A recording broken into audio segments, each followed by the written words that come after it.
100 करोड़ की तो बात छोड़ो, 1000 करोड़ भी नहीं चाहिए। अगर उस ऐतिहासिक जगह को छेड़ा नहीं जाएगा, बाबा साहब की अस्थियां वहां से कहीं नहीं जाएंगी। बनाया वहां क्यों नहीं बनाना चाहती? क्या दिक्कत है सरकार को? हड़पना चाहती है ऐतिहासिक जगह को? नहीं, विधानसभा है, ऐसा तो नहीं विधानसभा के सामने उनको खलता है। विधानसभा के सामने बाबा साहब डॉक्टर अंबेडकर की अस्थियां रखी हों, लोग वहां से जुड़े हुए हों। एजुकेशन सिस्टम को आरएसएस ने जिस तरह से खत्म कर दिया है। साथियों नमस्कार, आप देख रहे हैं द बुद्धिस्ट टाइम्स टीवी और इस वक्त मैं उत्तर प्रदेश की राजधानी में मौजूद हूं। आपको बता दें, आज एक कार्यक्रम के अंतर्गत चीफ गेस्ट बतौर जो है सुप्रीम कोर्ट के वरिष्ठ अधिवक्ता हमारे साथ में भानु प्रताप सिंह जी हैं। सर, सबसे पहले द बुद्धिस्ट टाइम्स टीवी आपका बहुत बहुत स्वागत है। थैंक यू सो मच, आपको भी, आपके दर्शकों को भी। सर, उत्तर प्रदेश का सबसे पहला तो बहुत ही इस समय जो पॉपुलर मुद्दा है अंबेडकर महासभा, जो ऐतिहासिक स्थल है। डॉक्टर बाबा साहब अंबेडकर जी की वहाँ पर पावन पवित्र अस्थि कलश स्थापित है, जिसको कथाकथित तौर पर कुछ लोग जो है अंबेडकर जी की अस्थियों को स्थानांतरित करना चाहते हैं। इस मुद्दे को लेकर के आपका क्या मत है, क्या कहना चाहेंगे? देखिए, बाबा साहब की जो पवित्र अस्थियाँ हैं जहाँ पर हैं, वहाँ पर अंबेडकर महासभा में वहीं पर रहेंगी।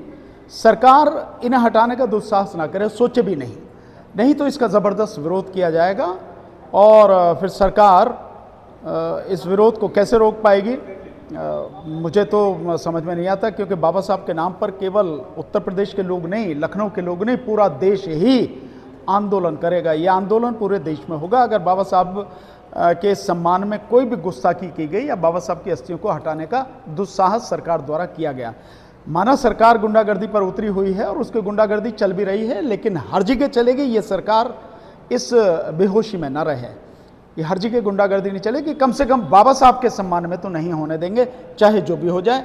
पूरा देश आंदोलन करेगा ज़बरदस्त तरीके से। लेकिन उनका कहना है कि हम जो है आपको जो है पहले 45 था, लेकिन अभी जो है वो 100 करोड़ उसका जो है पूरा बजट जो है बना करके एक नया स्मारक हमें 1000 करोड़ भी नहीं चाहिए। 100 करोड़ की तो बात छोड़ो, 1000 करोड़ भी नहीं चाहिए। अगर जितने करोड़ लगाने हैं वहीं लगाए, उसी जगह पर वहीं लगेंगे, उसी जगह पर लगेंगे। उस ऐतिहासिक जगह को छेड़ा नहीं जाएगा। बाबा साहब की अस्थियां वहां से कहीं नहीं जाएंगी। अगर सरकार ईमानदार है तो वहीं बनाए, वहां क्यों नहीं बनाना चाहती? क्या दिक्कत है सरकार को? क्या बनाना चाहती है वहां पर? क्या करना चाहती है? क्या किसी जो मतलब उनको पैसे वालों को, बिजनेसमैन को बेचना चाहती है, धंधा करना चाहती है वहां पर? उस जगह को हड़पना चाहती है ऐतिहासिक जगह को? ये नहीं होने देंगे। नहीं, विधानसभा है, ऐसा तो नहीं विधानसभा के सामने उनको खलता है। हाँ, यही स्थिति है कि विधानसभा के सामने बाबा साहब डॉक्टर अंबेडकर की अस्थियां रखी हों, लोग वहां से जुड़े हुए हों। सामने वो व्यक्ति हो जिस व्यक्ति ने संविधान बनाया और जिस व्यक्ति ने इस देश के दलितों को, शोषितों, पीड़ितों, महिलाओं को जीना सिखाया, उस इंसान का उनके सामने, आंखों के सामने रहना खटकता है। इसलिए वो वहां से उन्हें हटाना चाहते, ये होने नहीं देंगे। समझे ना? उनके संविधान को खत्म करना चाहते तो उन्हें कैसे बर्दाश्त करेंगे? लेकिन ये हम बर्दाश्त नहीं करेंगे किसी हालत में, उसे होने नहीं देंगे।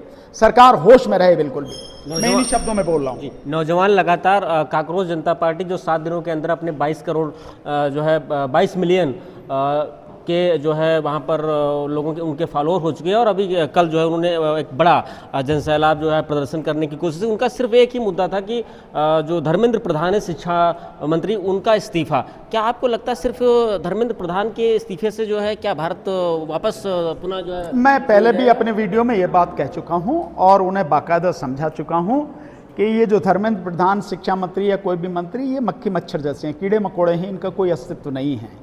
ये सब कुछ जो कंट्रोल है 2 आदमियों के हाथ में है, 3 के हाथ में बल्कि। एक है मोदी, एक है अमित शाह और तीसरा है वो जो आपका आरएसएस का चीफ है सिर्फ मोहन भागवत। इन तीनों के हाथ में है। तो अगर तुम्हें कोई इस्तीफा मांगना है, अगर किसी को सत्ता से इस्तीफा मांगने की भी बात को बिल्कुल सत्ता से हटाना है तो इनको हटाना है।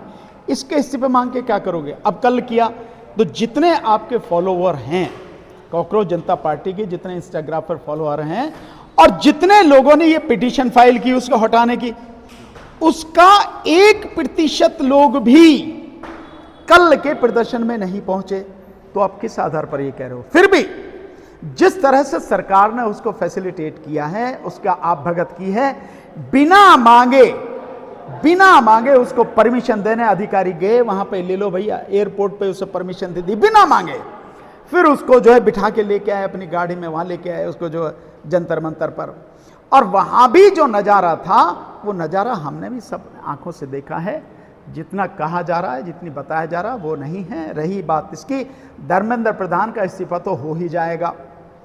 अब उन्होंने अगले शनिवार को अगर जब तक नहीं होता तो प्रदर्शन करने की बात की है। धर्मेंद्र प्रधान का इस्तीफा तो हो ही जाएगा, सरकार ले लेगी, उसे तो ठीक कर देगी, कोई दिक्कत नहीं है। लेकिन उससे समस्या का समाधान थोड़ी हो रहा है। एजुकेशन सिस्टम को आरएसएस ने जिस तरह से खत्म कर दिया है और जिस तरह से पूरे सिलेबस में चेंज हो रही है, जिस तरह से वीसी आरएसएस के लोग लगाए जा रहे हैं, जिस तरह से professor, associate professor, assistant professor, university का स्टाफ, कॉलेजेस का स्टाफ, इंस्टीट्यूशंस का स्टाफ, वो आरएसएस के लोग बनाए जा रहे हैं। इसको कैसे करोगे?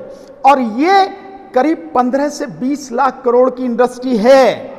ये केवल छोटा मोटा मामला नहीं है कि पेपर लीक, ये पेपर लीक और ये पूरा एजुकेशन सिस्टम, कोचिंग, ये सब कुछ 15 से 20 लाख करोड़ की इंडस्ट्री है।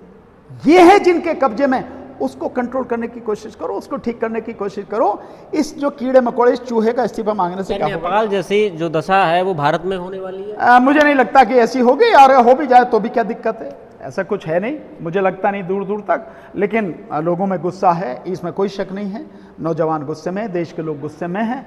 होने को कुछ भी हो सकता, ये तो वक्त बताएगा क्या है क्या नहीं। चलिए, बहुत बहुत धन्यवाद। आप देख रहे थे Buddhist times TV. The Buddhist times TV पर अभी विशेष सवालों के जवाब सुप्रीम कोर्ट के वरिष्ठ अधिवक्ता भानु प्रताप जी ने हमारे बेबाकी से जवाब दिए। देखते रहिए बुद्धिस्ट टाइम्स टीवी। पूरी कवरेज पर क्या आपकी प्रतिक्रिया हमें कमेंट सेक्शन में जरूर बताइए। नमस्कार।